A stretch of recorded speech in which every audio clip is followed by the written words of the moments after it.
Bismillahirrahmanirrahim. Her Excellency Ms. Winnie Estrup Peterson, Ambassador of Denmark, Her Excellency Ms. Alexander Berg von Linde, Ambassador of Sweden, Ms. Sigil Fini Venigo, Charge d'Affaires of the Royal Norwegian Embassy, Mr. Luqman Hussain Mia, Chairman of BIDA, Mr. Tahir Rahman, President, Nordic Chamber of Commerce and Industry, ladies and gentlemen, Assalamu alaikum and a very good morning to all of you. I think this is a very, I would like to in fact at first congratulate the Nordic Chamber for organizing this seminar. It is extremely timely and it is on a subject which I think is very important, as we have learned from the various discussions which we have seen in the panel discussions which we just heard. So as far as the government of Bangladesh is concerned, under the dynamic leadership of our Honourable Prime Minister Sheikh Hasina, we are committed to not only getting green and climate change. As you know, it is for our own interest. An ocean rise in the ocean level is going to nearly 1/3 of Bangladesh will go underwater. And as you know, this is something which is of great concern to Prime Minister. In all the international areas, she has been a champion of this, and actually her efforts have been recognized by the United Nations. She has been awarded the highest accolade of, as far as climate change is concerned, the Champion of the Earth Award.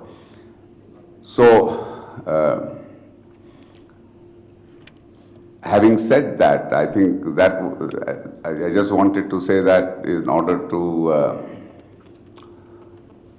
reassure or re-emphasize that as far as climate change is concerned, Bangladesh is fully committed to avoid all the bad things which climate change is going to happen. We are committed towards saving the planet. Now, coming to today's topic of today's seminar, which is the circular economy within the garment industry, that is very important. As you know and you have heard that as far as our garment industry is concerned, they have gone through various phases of development and have always reacted to issues. So going way back, there was the issue of child labor which was raised, and then the garment industry completely eliminated child labor. Then came the issue of the Rana Plaza collapse, and then that was addressed. Then the Tazreen fire, that was addressed. And I would say that today, there is absolutely no doubt that the Bangladesh garment factories are one of the safest factories in the whole world. And the reason for that is that it has been a collaborative effort to come to this stage. So basically, as far as the safety issues were concerned, the brands, the buyers, the government and the industry, they collaborated to ensure upgrading of the factories. And a huge amount of investment was made by the factory owners to upgrade their factories to reach the required levels of safety, both structural safety as well as fire safety. Then came the question of how green and how sustainable our factories are. And as you have heard, nearly 60% of all the green certified factories are located in Bangladesh. And the top green factory, which is also located in Bangladesh. The number one ranked #1 green factory in the world, is also located in Bangladesh. Somebody should clap when I say that. So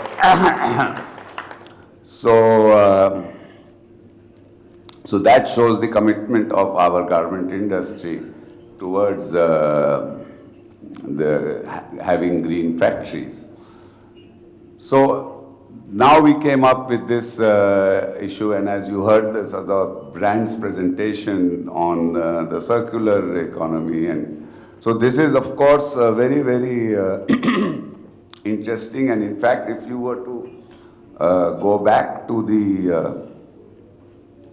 I don't know if we can go back to that slide, it would be very interesting, the slide where you showed the red dots and the green dots. If you were to go back to that slide, then what I would want to point out here is that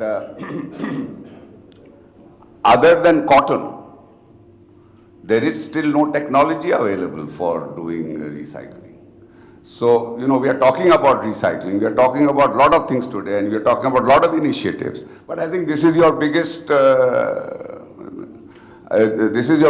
obstacle. Until this technology is, you see, for blends, in fact, there is no technology as yet for recycling.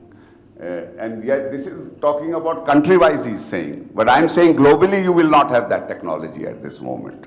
So if you were to have one last row and you would say world, I think this color will go on there. So it's only cotton where you have that technology available. Now, why I wanted to point this out to you is that Bangladesh's garment industry at this moment is 85% cotton, 75% cotton and 25% blend.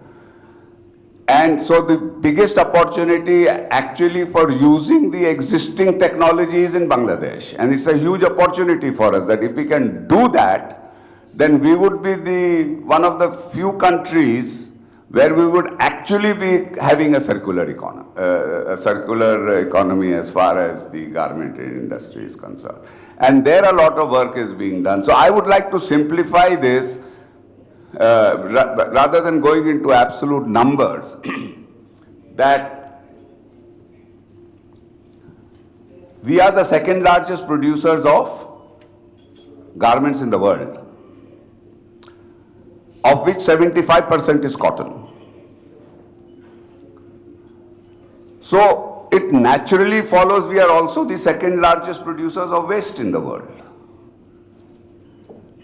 which all your statistics showed, but you don't need those statistics to say that. It's just simple common sense. If I'm producing so many garments, I'm also therefore automatically producing so much waste.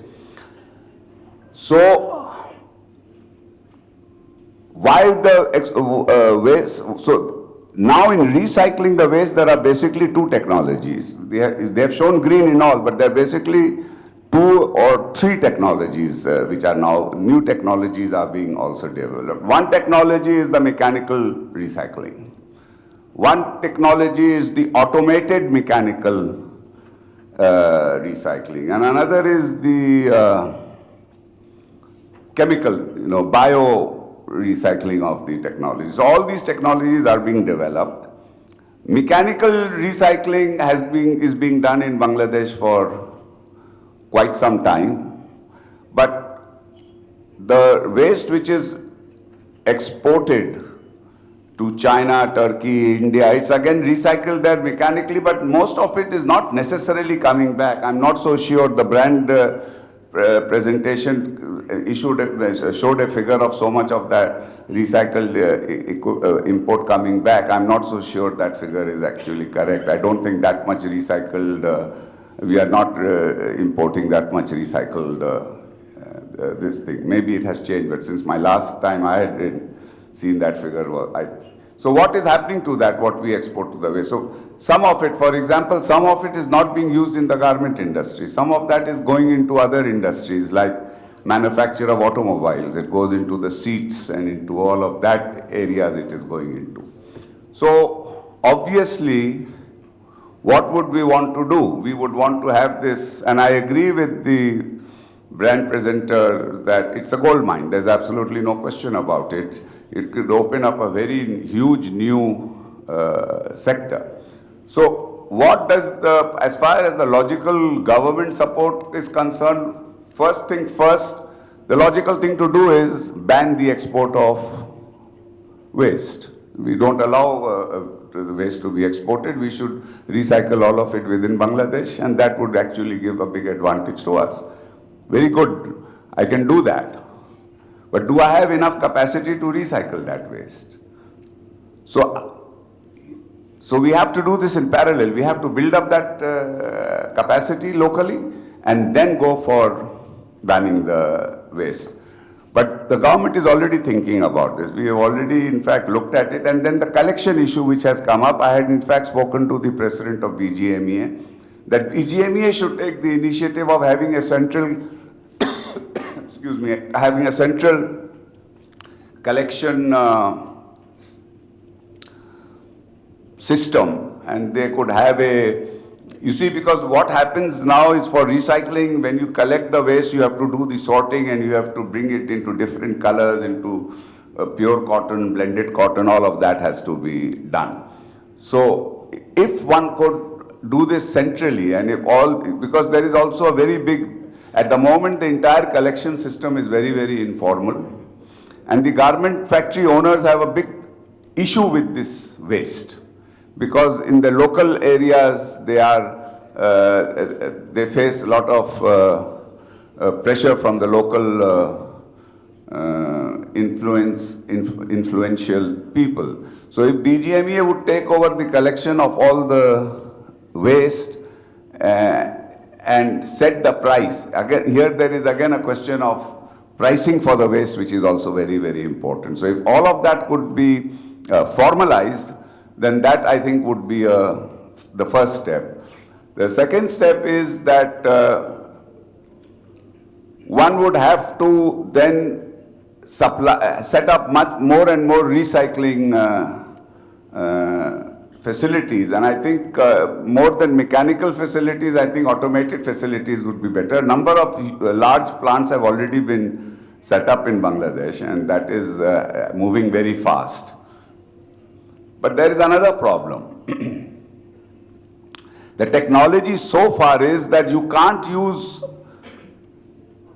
at the moment the technology is that when you are going to spin the yarn, you can only use up to, for the very fine counts, you can only use up to 20 to 25% of the waste. You still have to use 75% natural fiber. And it is for the coarse counts. You have to you can go up to 45% at the maximum. Still you have to use natural fiber. So although the slide showed green, that green is, yes, you can recycle it. As far as cotton is concerned, you can recycle cotton. That's fine.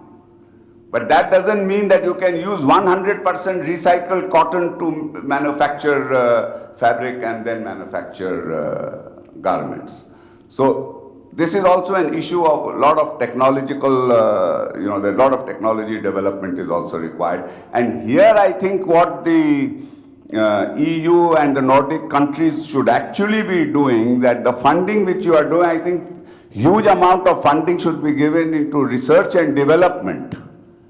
I'm sure your countries are doing it, but nobody spoke of that. You spoke of many initiatives, but nobody spoke of whether you guys are actually funding R&D for recycling and for using the recycled material in the ultimate product, because that is the actually key. If that doesn't, and cotton, you're there, you need that kind of huge amount of investment in the R&D for the non-cotton fabrics and blends and things like that. So this is as far as the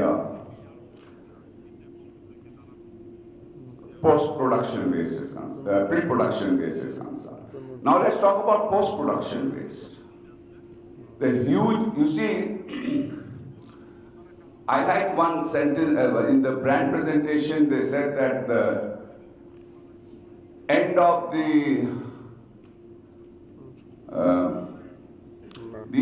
the life of the garment,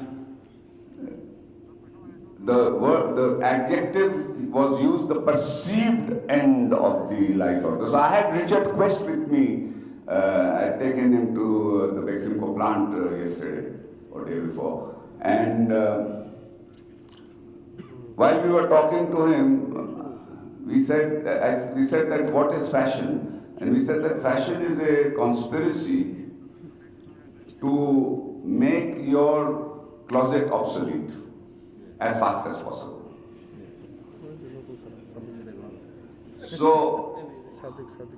So what happens to the post-production waste? So we are now hearing, we were talking to Zara, I don't know, I'm sure H&M and the Nordic brands are also doing it, that we are told that we will be giving an incentive to people to return their old clothes when they are buying the new ones and all of that. Okay, fine, all that is good, but then what do you do with that? So, we were talking to major recyclers, and what the idea was that if you see, when you get the old clothes back, those again have to be sorted into many different criteria. It has to be color, it has to be fabric blend, it has to be the age of the cloth, how old the cloth which is being returned is, and all of those factors have to be taken into account. This is extremely labor intensive. So we thought that this would be a very good idea if I could also bring the post production waste into Bangladesh, and we could then do the sort. It's labor intensive. We do the sorting over here, and then we do the.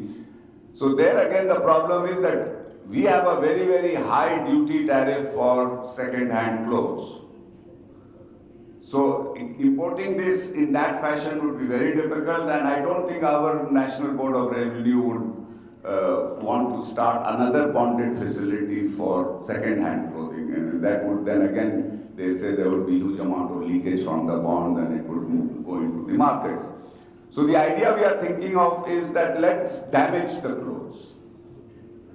So if you were to set up a collection point, and this is where the brands can play a very important role, is that either all the clothes are collected centrally somewhere and damaged centrally somewhere, or damaged at each of the brands, but when it comes into Bangladesh, the clothes are actually damaged. They cannot be used. They are cut in half or something like that. Some sort of, that has to be done.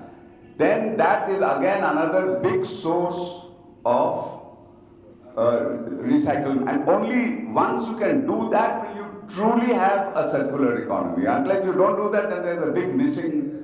If you don't recycle post production waste, then you are not actually you're not actually completing the loop, the circular loop which you are wanting. Now they are talking of repairing it and reselling it, and I'm not so sure. I'm not so sure people in Europe are willing to buy repaired clothes, and especially when I just mentioned what the conspiracy is of fashion. So something which has been discarded has been discarded. Maybe there would be some demand at some level, but I don't think that would really contribute towards So I think there are a lot of challenges over here. And I definitely feel that seminars like this, what it does is that it identifies the challenges. It gets us to think about these challenges, and then the more you think about the challenges, then the more you can talk about the solutions. You then think about how to face those challenges. So really, I would actually congratulate Nordic Chamber and for doing this. Is very timely, and this is the kind of brainstorming. I would say that these kind of events would be more brainstorming at this end till the technology is fully developed and we can identify the areas where more and more work needs to be done. I'll end just by touching on solar, on renewable energy. In Bangladesh's case, although we have given a taken a very ambitious target But our big problem is that, let's be very, here again there's a question of, oh sorry, I forgot one point. Before going into solar, I want to come back. Take the advantage of the presence of the brands over here. You see, unfortunately, the other thing is that Bangladesh has been put under tremendous pressure, improve your structural, improve your fire safety, get rid of child labor, do this, do that, everything we are doing. And to do all of this, it takes a lot of money, it takes a lot of investment. But when we, the buyers of the brand, sit down with our buyers to negotiate prices, there we don't get the prices. When we say, the kind of work that we have been made to do, the kind of investment which we have been forced to do to meet your standards, then the least that we expect from you is that you should reward us and at least give us prices which are acceptable. You know, the garment industry are actually working on very, very small margins and are being squeezed, especially after the pandemic. So this is something else. I think I would like to take advantage of the presence of the Nordic ambassadors, that this is something you could point out to your companies who want to do, that there should be fair pricing. We feel that the pricing structure at the moment is not very fair to the manufacturers. So, coming back to solar. So in solar, again, there is an issue of technology. You see, there are three issues with the solar. One issue with solar in Bangladesh is that we don't have land. So for solar, you need huge amount of land. Until the technology develops, wherein it is developing. The new and new solar panels are being developed where in a much smaller piece of land you can generate much more electricity, but that's in the development stage, the technology is. The other problem is that you get solar only for 4 to 5 hours in the day. So until unless we can improve the technology, develop the technology for storage, the battery storage of this is really not going to this thing. Now, a lot of work is being done on battery storage also. Also in the Nordic countries also this is being done. And so I think this is something which we need to watch. And as soon as that happens, then that will again. So although we are committed to renewable energy, but it's going to take time. There are challenges there also, which I thought I would like to flag.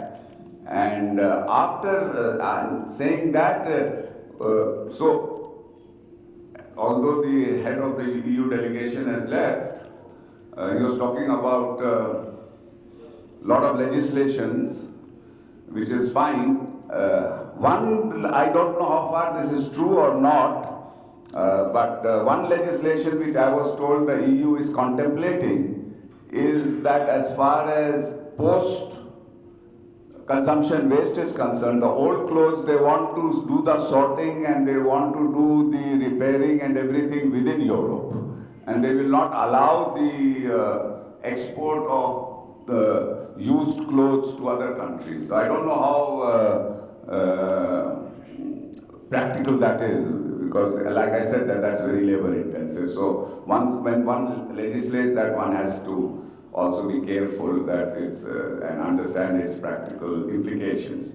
On the renewable energy, the other thing which of course for us, which we would which I would like to point out, which Honourable Prime Minister has also mentioned, that unfortunately the Russian-Ukraine war, which is very, very unfortunate, but because of that, the number of sanctions that have come, that has affected all of us. So you are fighting in Europe, but the whole world is suffering.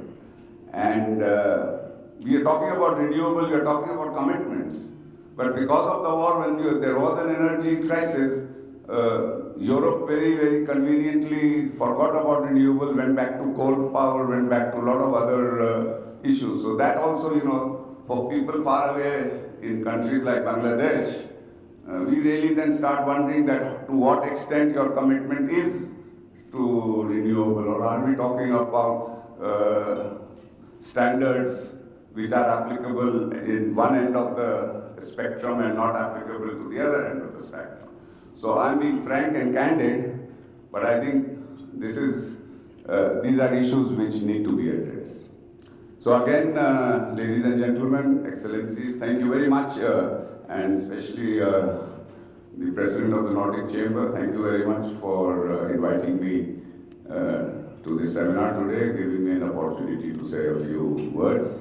You all will please stay safe, stay well, and I would just like to remind everybody and end with saying that this is the month of March. This is for Bangladeshis, this is a very, very auspicious month. This is the month when we gained our independence in 71. This is the month, and so I would, with deep respect, recall our father of the nation, Bangabandhu Sheikh Mujibur Rahman, the martyrs who gave their supreme sacrifice, the brave women who suffered greatly, and for whom we actually got our independence. So I pay great respect. I would pay my respects to that memory, and with that, I end my speech. Thank you all very much. Joy Bangla, Joy Bangla.